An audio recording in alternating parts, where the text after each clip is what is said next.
Hello students and welcome to a fresh video of Education World.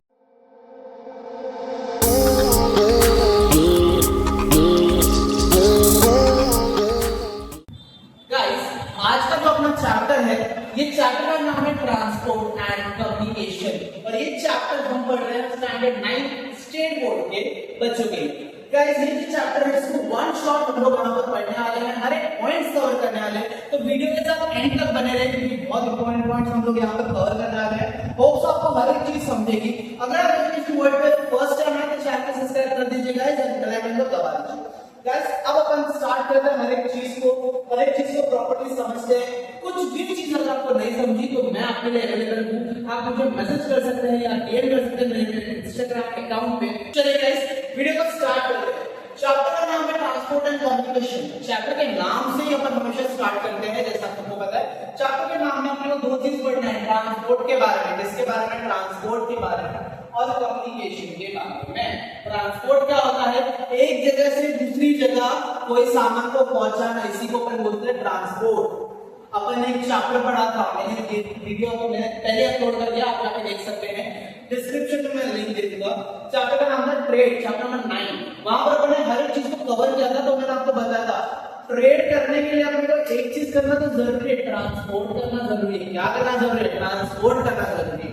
उसी चीज के बारे में पढ़ना है, यानी एक जगह से दूसरे का सामान कैसे ले रहे, किस वे से ले रहे, वो पढ़ना। कम्युनिकेशन यानी कैसे अपन कन्वर्सेशन, बातचीत करें। जैसे अपन अभी भी बातचीत करें, आपको पता है, लेकिन ये जो बातचीत है ये वन वे है, मतलब मैं बोल रहा हूँ और आप सिर्फ सुन रहे हो। तो इसी को अपन बोलते हैं कम्युनिकेशन। ये दोनों चीजों को अपन वन बाय वन पढ़ेंगे। सबसे पहला, वी हैव वेरियस वेज। हमारे पास अगर मेरे पास कोई चीज पहुंचाना है तो मेरे पास कोई एक वे क्या नहीं है। जैसे फॉर एग्जांपल, मैं सिर्फ और सिर्फ मतलब कुछ सामान की बात नहीं कर रहा, मैं रैंडम में हर एक चीज की बात कर रहा हूं। एग्जांपल देता है, मेरे को अगर कहीं पर जाना है, जैसे फॉर एग्जांपल मेरे को यहाँ से उत्तराखंड जाना है, तो मैं उत्तराखंड के लिए मेरे पास एक चीज अवेलेबल है, रेलवे। मैं रेलवे से जा सकता है। दूसरा एक है मेरे पास रोडवे, जमीन वाले रास्ते से भी जा सकते हैं, एयरवे भी है भाई, हवाई जहाज से भी जा सकता है, वाटरवे यानी पानी से भी जा सकता है, एंड पाइपलाइन। अब पाइपलाइन मेरे लिए नहीं बना है, बट पाइपलाइन भी वन मोड ऑफ ट्रांसपोर्टेशन है। यहाँ पर थोड़ा सा ज्यादा अपन ने फोकस किया है फ्राइट के ऊपर। क्या होता है सर ये फ्राइट? फ्राइट का मतलब होता है सामान, लोड, या फिर सामान को लोड करना है, अनलोड करना। सामान का मतलब होता है फ्राइट, और ये फ्राइट के ऊपर मैंने ज्यादा फोकस किया है, तो इसको फ्राइट को हम भाषा में बोल सकते हैं गुड्स। क्या बोल सकते हैं? गुड्स। गुड्स मतलब सामान। ये सामान को अपन रेलवे के थ्रू पहुंचा सकते हैं, रोडवे के थ्रू पहुंचा सकते हैं, एयरवे के थ्रू पहुंचा सकते हैं, शिप्स वगैरह के थ्रू यानी वाटरवे के थ्रू पहुंचा सकते हैं, और कभी-कभी सॉलिड चीजों को भी कन्वर्ट कर सकते हैं इनटू स्लरी पार्ट और उसको पाइपलाइन के थ्रू भेज सकते हैं। नहीं समझा? वापस बताओ। जैसे फॉर एग्जांपल है सॉलिड सीमेंट। सीमेंट को आप डायरेक्टली तो पाइपलाइन के थ्रू भेज नहीं सकते, नहीं जाएगा, क्योंकि पाइपलाइन से आप लिक्विड वाली चीजें भेजते हैं। लेकिन उसी सीमेंट को अगर मैं थोड़ा पानी डालकर उसको स्लरी में कन्वर्ट कर दूं, थोड़ा लिक्विड जैसा बना दूं, तो उसको मैं भेज सकता हूँ कि नहीं भेज सकता? इसी को अपन बोलते हैं पाइपलाइन। पाइपलाइन के थ्रू भी भेज सकते हो। Factors to be considered while transportation. अगर आप ट्रांसपोर्टेशन करना चाहते हो तो इन फैक्टर्स का आपको ध्यान रखना पड़ेगा। अगर मेरे को ट्रांसपोर्ट करना है, एक जगह से दूसरी जगह मेरे सामान को पहुंचाना है, तो मेरे को ये सारे फैक्टर्स को कंसीडर करना पड़ेगा। सबसे पहला फैक्टर मैं बोलता है कॉस्ट। कितना पैसा लगेगा मेरा? पैसा सबसे ज्यादा जरूरी होता है, तो कॉस्ट, कितना पैसा लगेगा ट्रांसपोर्टेशन में। ज्यादा पैसा लग रहा है तो मैं दूसरा ट्रांसपोर्टेशन चूज करेगा, कम पैसा लग रहा है तो चूज करेगा। ड्यूरेशन, टाइम, भाई पैसा, सामने वाले ने मेरे को पैसा दिया, मैं उससे पैसे लेकर उसको वादा कर दिया 2 दिन में तेरे पास सामान पहुंच जाएगा, लेकिन 2 दिन की जगह 3 दिन लग गया, तो ड्यूरेशन देखना पड़ेगा मेरे को कि सामान कितने टाइम में कहां पर कैसे पहुंच गया। तीसरा अपना बोलता है इंस्टाग्राम का ये था। तीसरा अपना बोलता है मार्केट, मेरे आसपास के इलाकों में मैं घूमने का कि मैं ट्रांसपोर्टेशन करूं। जैसे फॉर एग्जांपल अभी मैं महाराष्ट्र में हूं, महाराष्ट्र में मुंबई में, तो मैं ज्यादातर फोकस करेगा मुंबई के ऑल्टरनेटिव रिटेल या फिर होलसेल शॉप्स में, जहां पर मैं क्या कर सकूं, ट्रांसपोर्ट कर सकूं। पहले यहाँ पर करूंगा, फिर अगर मैं देख रहा हूँ कि बाहर हो रहा है तो करेगा, नहीं तो नहीं। चौथा अपना है क्लाइमेट, कि भाई कैसा क्लाइमेट है, क्लाइमेटिक कंडीशंस कैसा है। पांचवा अपना बोलेगा प्रोडक्ट, कि भाई मैं कौन सा सामान भेज रहा है, ऐसे सामान भेजेगा जो भाई 1 या 2 दिन में खराब हो जाएगा और उसको पहुंचने के लिए 3 दिन लगता है, तो चले आता है। जैसे फॉर एग्जांपल ब्रेड वगैरह, इसकी एक्सपायरी डेट होती है, तो ये बनाने के कुछ दिनों बाद ही एक्सपायर हो जाएगा। तो मेरे को फर्टाइजर को ट्रांसपोर्ट कराना पड़ेगा, जिसके लिए मेरे को प्रोडक्ट के ऊपर ध्यान देना जरूरी है। क्लाइमेट का मतलब होता है जैसे फॉर एग्जांपल कोई ऐसी जगह पे रहते हैं जहां पर हमेशा बारिश होती रहती है या हमेशा धूप गिरती रहती है, तो वो इलाका में ट्रांसपोर्टेशन पॉसिबल ही नहीं है। टाइम और ड्यूरेशन एक ही है, okay, one and the same. Next होता है डिस्टेंस। अगेन डिस्टेंस मतलब मार्केट बहुत से तुम्हारा काइंड ऑफ कि कितना डिस्टेंस में तुम्हारा मार्केट है। फिजियोग्राफी, ये क्या है फिजियोग्राफी? फिजियोग्राफी का मतलब रहता है फिजिकल फीचर्स।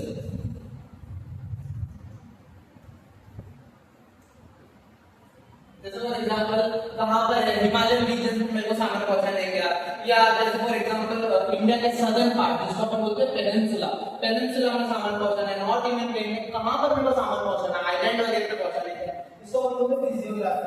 ठीक है। लास्ट अपन बोलते हैं रूट्स एंड मीन्स। रूट्स का मतलब होता है कौन से जगह से अपने को ट्रांसपोर्टेशन कराना है। मीन्स ऑफ ट्रांसपोर्टेशन का मतलब है जैसे वाटर पे से शिप से करवाना है, तो शिप कहां पर चलेगा? वाटर पे। रेलवे में मेरे क्या चलेंगे? ट्रेन। रोडवे में मेरे को व्हीकल जैसे ट्रक हो गया, कार हो गया। एयरवे में मेरे चलेंगे प्लेन। ये सारी चीजों को ध्यान देके मेरे को काम को आगे बढ़ाना है। ये टॉपिक बहुत सा आपको समझाएगा, इसमें ज्यादा अपन टाइम नहीं वेस्ट करेंगे, अपन आगे बढ़ते हैं। आने वाले टॉपिक थोड़े ज्यादा इंपॉर्टेंट है। यहाँ पर मैंने कुछ पॉइंट्स लिखे हैं, ये सेम टू सेम पॉइंट्स आपको स्टूडेंट्स आपके टेक्स्ट बुक में मिलेगा। सो मैं यही प्रेडिक्ट कर रहा हूँ कि आप सब लोग अपना टेक्स्ट बुक लेके बैठे रहोगे, क्योंकि टेक्स्ट बुक बहुत ज्यादा इंपॉर्टेंट है। चलिए स्टार्ट करते हैं। पहला पॉइंट वाइज क्या करते हैं? पहला पॉइंट होता है if we consider above factor. कौन सा फैक्टर? अबव फैक्टर मतलब ये सब फैक्टर अगर हम लोग कंसीडर करते हैं, okay, if we consider above factor we will save time and money. हम लोग अगर ये सब चीजें देखते हैं तो हम लोग टाइम भी सेव करेंगे और पैसा भी बचाएंगे। Travelling and transport becomes comfortable. Travelling भी कंफर्टेबल हो जाएगा और ट्रांसपोर्ट करना भी कंफर्टेबल हो जाएगा। Transport can be done without damage of goods. Transportation कभी भी करते हो तो गुड्स यानी तुम्हारा सामान खराब नहीं होना चाहिए। विदाउट डैमेज ऑफ गुड्स आपको ट्रांसपोर्टेशन करना चाहिए। Transportation of freight can be done rapidly and safely. Transportation कभी भी कर रहे हो, आपको सामान पहुंचा रहे हो तो आपका अपना सामान फास्ट पहुंचना चाहिए और सेफली पहुंचना चाहिए, यानी सेफ पहुंचना चाहिए। Price of good kept low if transportation is affordable. हमेशा याद रखना, मैं ट्रांसपोर्टेशन कभी डिसाइड करेगा, सॉरी प्राइस एक कमोडिटी का प्राइस कभी डिसाइड करेगा जब मेरा ट्रांसपोर्टेशन हो जाएगा। एग्जांपल के तौर पर मैं आपको बता दूं, जैसे फॉर एग्जांपल मैंने बनाया एक चॉकलेट। अब ये चॉकलेट को मेरे को मार्केट में बेचना है। अब ये मार्केट में बेचने के लिए मेरे लिए एक ही वे अवेलेबल है, रोडवे। ठीक है, अब मैं रोडवे से सामान को बेच रहा हूं। मेरे चॉकलेट का प्राइस है 5 रुपए, कितना है? प्राइस 5 रुपए। लेकिन जब मैं रोडवे से इसको बेच रहा ना तो उसका रोडवे का कॉस्ट वगैरह सब मिला के ये जो प्राइस है ये बन जाता है 8 रुपए। क्या बन जाता है? 8 रुपए। ओके, अब जब मैं रिटेलर को बेचेगा तो मैं बेचेगा 8 रुपए। अब रिटेलर भी 8 रुपए में बेचेगा, नहीं वो अपना प्रॉफिट भी लगाएगा कि भाई मेरे को भी 2 रुपए कमाना ना पड़े, तो 2 रुपए कमा के मेरी सेम चॉकलेट जो मैं 5 रुपए में बनाया वो मैंने ट्रांसपोर्टेशन कॉस्ट लगाया और 8 रुपए दिया, और रिटेलर ने अपना 2 रुपए हिस्से का लेके 10 रुपए में सामान को बेचा।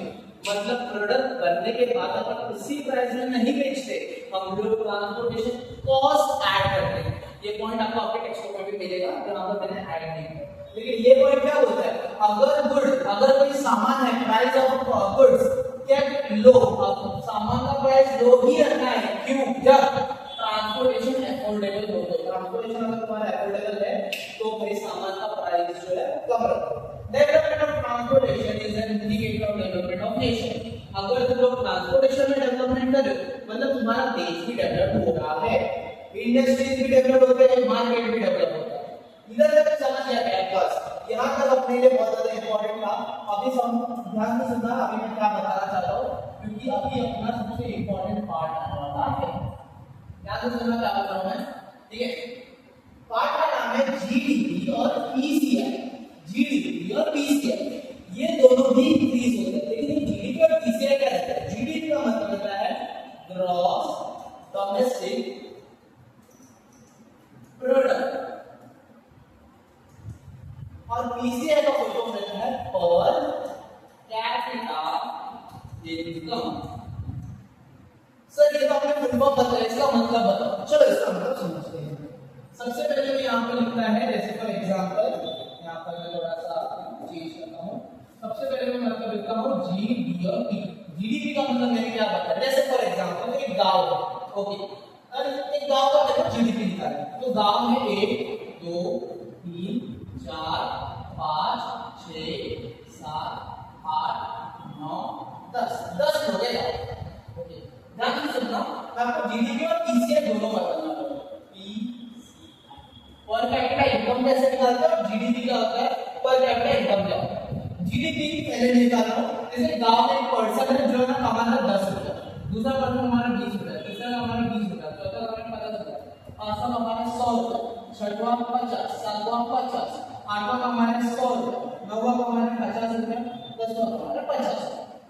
तो काउंटिंग कर रहा हूं, यहां पर मैं 100 रुपया, ये 200 रुपया, 300, 400, 500, तो टोटल अपना 500।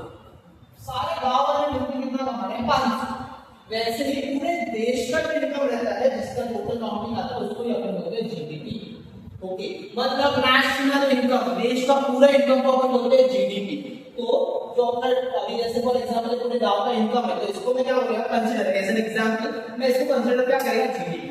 अब ये जीडीपी अगर आपके पास है ना, तो जीडीपी से आप निकाल सकते हो पीसीआई, पर कैपिटा इनकम। क्या रहता है पर कैपिटा इनकम, अभी ध्यान से सुनना मैं क्या बोल रहा हूं।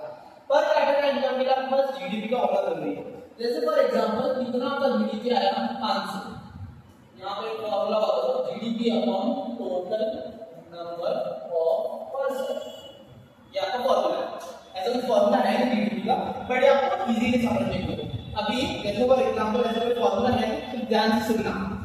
500 टोटल आपको कितना पैसा आया, टोटल आपका जीडीपी कितना 500, और कितने लोग थे, 10 लोग थे, टोटल इनकम कितना है 500, ये 0 पर 0 पर क्या आया 50। ये 50 आपका पीसीआई। लेकिन सर समझन कैसे करना है आपके बात, पीसीआई का मतलब होता है पर कैपिटा इनकम, मतलब average income of a person. ये पूरे इनकम अगर आप देखो कोई 10 कमा रहे, कोई 20, कोई 30 कमा रहे, कोई 50, कोई 100, कोई 100 कमा रहे, ऐसा आपने देखा। लेकिन एवरेज में एक बंदा कितना कमा सकता है वो अपने को बताता है पीसीआई, मतलब बोल सकता है average income of a person. तो पीसीआई के लिए हमेशा जीडीपी की जरूरत पड़ती है। जीडीपी से हमें डिवाइड कर देंगे पीसीआई को, और कितने पर्सन है उसको, और वो पर्सन से हमें मिलता है आपका पीसीआई, ठीक है। वापस बात बताऊं, ये टोटल जब आप इनकम करोगे तो टोटल जो भी आएगा वो रहेगा आपका जीडीपी। जीडीपी अपन जितने लोग 10 लोग के गांव में, तो मैंने आपको हमने किया, और जो अपना आया ये अपना PCI. PCI average income of a person, GDP national income. Option समझा रहेगा। नेक्स्ट पॉइंट पे बढ़ते हैं। नेक्स्ट पॉइंट अपना बोलता है रोड ट्रांसपोर्ट। रोने वाला ट्रांसपोर्ट है, ध्यान से सुनना। रोड ट्रांसपोर्ट का मतलब रहता है roll on roll off transport, roll on transport, roll off transport, इसलिए इसको शॉर्ट फॉर्म बोलते हैं आरओ, रोल ऑन ट्रांसपोर्ट। ये one of the most important short term question, इसके लिए इसको ध्यान से पढ़ना, पॉइंट वाइज दिया है, आप पॉइंट वाइज पढ़ना। पॉइंट नंबर 1 बोलता है transport can be done from one station to another using railway. Transportation हमेशा पॉसिबल होता है, एक जगह से एक स्टेशन से आपको दूसरे स्टेशन जाना है, तो ये सब कर सकते हैं यूजिंग नॉट रेलवे। आपको किसका यूज करना पड़ेगा, रेलवे का। दूसरा फ्राइट, मैंने मतलब फ्राइट मतलब प्रोडक्ट का अगर आपको ट्रांसपोर्टेशन करना है, freight transportation is carried out on a large scale through national highway.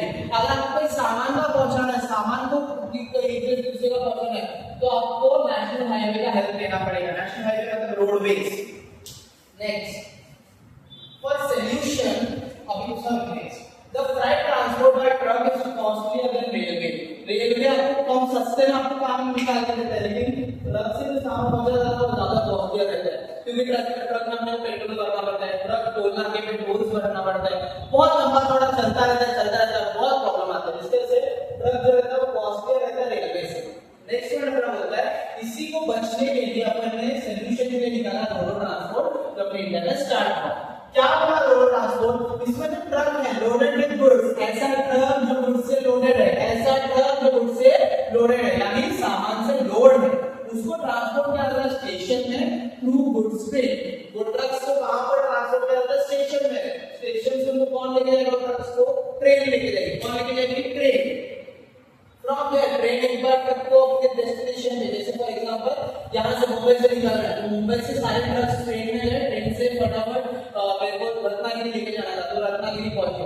Ratnagiri से उतरेंगे और अपने from the truck they take goods to desire location, मतलब उनकी चाहत वाले लोकेशन पे जहां पर उनको पहुंचना है, वो डिजायर लोकेशन पे वो पहुंच जाए। Cost of fuel and pollution of truck reduce, यहाँ पर अगर आप देखोगे तो फ्यूल का जो खर्चा है वो भी बचा और जो पोल्यूशन निकलता है ना ट्रक से, वो पोल्यूशन भी कम होगा। फायदा हो रहा है कि नहीं हो रहा है? इसीलिए इसको बोलते हैं रोल ऑफ ट्रांसपोर्ट से। अच्छा, ये अपने इंडिया में कहां पर स्टार्ट होता है? Started in Konkan railway for the first time in India. India में सबसे पहला स्टार्ट हुआ कोंकण रेलवे। पहला क्वेश्चन है, मोस्ट इंपॉर्टेंट है। चलो आगे बढ़ते हैं और आपने लास्ट अपना बोल सकते हो लास्ट सेकंड पॉइंट है। इसके बाद एक टॉपिक है अपने को कम्युनिकेशन के बारे में थोड़ा सा पढ़ना है, देन चैप्टर खत्म होगा। बड़ा इजी चैप्टर था, बड़ा short chapter. Importance of transportation, ध्यान से सुनना। ट्रांसपोर्टेशन करने के लिए कौन कौन सी चीजें आपको जरूरी इंपॉर्टेंस है? एक्सटेंडेड ट्रेड नेटवर्क, अगर आप ट्रांसपोर्टेशन करना चाहते हो तो ये ट्रांसपोर्टेशन से आपका ट्रेड नेटवर्क बढ़ेगा। भाई आप एक ही जगह पे लिमिटेड नहीं रहोगे, आप रोडवे का इस्तेमाल करके ट्रांसपोर्ट कर सकते हो, रेलवे का, एयरवे का, वाटरवे का, पाइपलाइन का, हर जैसा ट्रांसपोर्टेशन कर सकते हो। रैपिड इंडस्ट्रियलाइजेशन, जितना ज्यादा ट्रांसपोर्ट करोगे उतना ज्यादा आपका इंडस्ट्रियलाइजेशन होगा, इंडस्ट्री बनेगी। तो अवेलेबिलिटी ऑफ एम्प्लॉयमेंट, रोजगार मिलेगा, लोगों को एम्प्लॉयमेंट मिलेगा। रीजनल कनेक्टिविटी, आपके छोटे छोटे गांव, छोटे छोटे रीजन में कनेक्टिविटी होगी, रोड बनेंगे ताकि जल्दी से जल्दी ट्रांसपोर्टेशन हो जाए। यूटिलिटी ऑफ साइट, अलग अलग साइट्स बनेंगे, लोग साइट्स की चार्ज करने वाले अलग अलग साइट्स बनेंगे। ओवरकम स्कैरसिटी, स्कैरसिटी से आप ओवरकम लेना आ सकते हो आगे। स्कैरसिटी यानी लॉस, स्कैरसिटी यानी लॉस, लॉस को अपन और एक वर्ड पढ़ते हैं डेफिसिट। इस सेम वर्ड आपने चैप्टर में 9 ट्रेड में देखा रहेगा। डेफिसिट का मतलब क्या कर रहा है? लॉस। डिक्रीज रीजनल इंबैलेंस, हर अलग रीजन में जो इंबैलेंस क्रिएट होता है ना, वो रीजनल इंबैलेंस खत्म होने लगेंगे। टूरिज्म डेवलपमेंट, जितना ज्यादा ट्रेड करोगे, जितना ज्यादा ट्रांसपोर्ट करोगे, उतना ज्यादा टूरिज्म बढ़ेगा। तो ये सारे पॉइंट आपको समझने के लिए सारे पॉइंट इंपॉर्टेंट है, इसे ध्यान से पढ़ना। Coming to the last point of our chapter, topic का नाम है कम्युनिकेशन। टॉपिक का नाम है कम्युनिकेशन। ये सारे पॉइंट्स लिखे ना स्टूडेंट्स, ये सारे पॉइंट्स सिर्फ आपको एक बार रीड करना है। ये सब पॉइंट्स नोन है। अगर आपको ये पॉइंट्स नहीं समझ में आप अपने तरफ से भी लिख सकते हो, अपने ओन पॉइंट को भी लिख सकते हो। चलो फटाफट यहां पर स्टार्ट करता हूं। टॉपिक का नाम है communication in today's man-made satellite. In today's era लिखना चाहिए। आज के टाइम पे मैन-मेड सैटेलाइट सबसे इंपॉर्टेंट मींस ऑफ कम्युनिकेशन है। हमारे सैटेलाइट्स की मदद से हम लोग बातचीत कर पा रहे हैं। अभी फॉर एग्जांपल ये मैं वीडियो बना रहा है, ये वीडियो बनाने में वीडियो को अपलोड करेगा, वीडियो अपलोड होगा YouTube पे और आप वीडियो देखोगे। तो ये कैसे पॉसिबल हो रहा है? This can be possible through satellite जो मैन-मेड है, हम इंसान ने बनाया है। एक्सचेंज ऑफ मैसेज, मैसेज को हम लोग एक्सचेंज कैसे कर सकते हैं? Can be done through mobile, mobile से हम एक्सचेंज कर सकते हैं, टेलीविजन यानी टीवी से या फिर इंटरनेट से। नेक्स्ट पॉइंट होता है satellite image obtain bye remote sensing. अभी ये मैंने जानबूझ के पॉइंट को थोड़ा हाईलाइट करके लिखा है। हम लोग जो फोटोग्राफ जो अपने को मिलता है, जैसे गूगल पे कुछ भी डालो फोटोज आ जाते हैं, या अभी मैं आपको जैसे फॉर एग्जांपल मैं कोई भी इमेज दिखा रहा हूं या कोई वीडियो दिखा रहा हूं, तो वीडियो ये सब मेरे को कैसे मिल रहा है? ये मिल रहा है मेरे को रिमोट सेंसिंग से। कैसे मिल रहा है मेरे को? रिमोट सेंसिंग से। टेक्नोलॉजी है, ओके। रिमोट सेंसिंग का इस्तेमाल करके हम लोग अलग अलग फोटोग्राफ लाते हैं। ये रिमोट सेंसिंग का अपन क्या स्टडी कर सकते हैं? और एक सर्विस के बारे में एंड हेल्प इन प्लानिंग कि भाई कैसे अपना और सर्विस है, कैसे अपने को क्या करना चाहिए। Next point, government is focusing on online trading, payment, money transfer etcetera. आजकल अपनी गवर्नमेंट इसके ऊपर बहुत ज्यादा फोकस कर रही है। क्या माना ना मानो, सबसे ज्यादा ट्रेड ऑनलाइन से ही हो रहा है, पेमेंट वगैरह ऑनलाइन से हो रहा है। लोग कैश लेके नहीं घूमता है, लोग के पास जीपे होता है, फोन पे होता है, पेटीएम होता है, वहां से लोग डायरेक्ट पेमेंट करते हैं और पैसा भी भेजना रहेगा तो ऑनलाइन ही भेजना रहता है, जिसके लिए बहुत सारे ऐप्स भी बनाए गए हैं।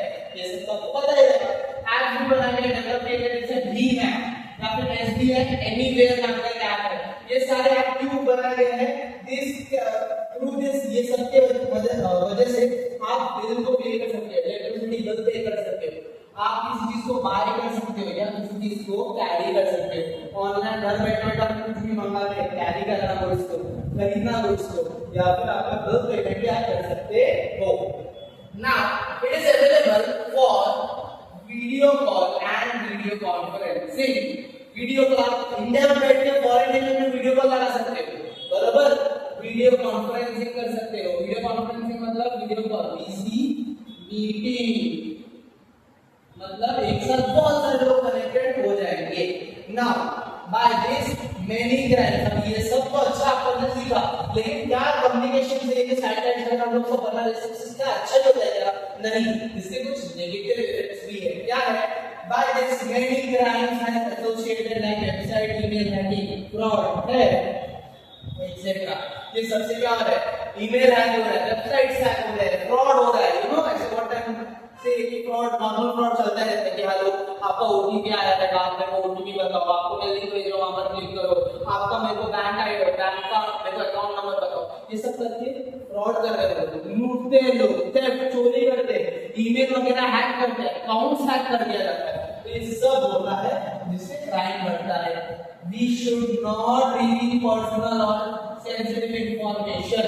हमको कभी भी अपना पर्सनल इंफॉर्मेशन या सेंसिटिव इंफॉर्मेशन वायरल या रिवील नहीं करना चाहिए भाई। आज लोग छोटे से छोटा चीज भी है ना रिवील कर देते हैं। बहुत सारे लोग अपना बहुत सारे उनके पास पैसा है तो पैसा वीडियो बना के इंस्टाग्राम या यूट्यूब पे अपलोड कर देते हैं। भाई ये सब सेंसिटिव इंफॉर्मेशन है जो अपने को अपलोड नहीं करना चाहिए, ठीक है। We should take precaution using such apps। अगर तुम लोग ऐसे कोई ऐप्स अगर भी यूज करें तो आपको प्रिकॉशंस लेना, संभालना बहुत ज्यादा जरूरी है। अगर ये सब संभाला तो ठीक। Sometimes this will give idea to cyber wars happening in the world of internet। Internet में आप साइबर वॉर्स देखने को मिलेगा। साइबर वॉर्स का मतलब होता है साइबर क्राइम करना, अलग अलग क्राइम्स को अटेम्प्ट करना, जिसके वजह से आपको इंटरनेट यूजिंग में प्रॉब्लम्स क्रिएट होगा। यहाँ पर अपना ये चैप्टर पूरा खत्म हो गया स्टूडेंट्स। इसके बाद अपना कोई चैप्टर नहीं है, या पूरा यहाँ पर अपना चैप्टर खत्म। होप सो आपको ये पूरा चैप्टर समझा रहेगा। ये वन शॉट वीडियो है जिसमें मैंने मैथ्स टू मैथ्स जितने पॉइंट हो सकते हैं सब कवर किया है। आप अगर टेस्ट देख रहे हो तो आपको दिखा रहेगा बहुत सारे पॉइंट्स मैंने कवर कर दिए हैं। जो छोटे मोटे पॉइंट बच जाएंगे ना आप रीड कर सकते हैं। होप सो गाइस आपको वीडियो समझा रहेगा। अगर वीडियो समझा रहेगा तो अपने फ्रेंड्स के साथ या फिर कलीग्स के साथ इसको शेयर करना, जितना हो सके इसको लाइक करना और इसको शेयर करना। Thank you so much guys, मिलते हैं अपने नेक्स्ट वीडियो में, तब तक के लिए बाय।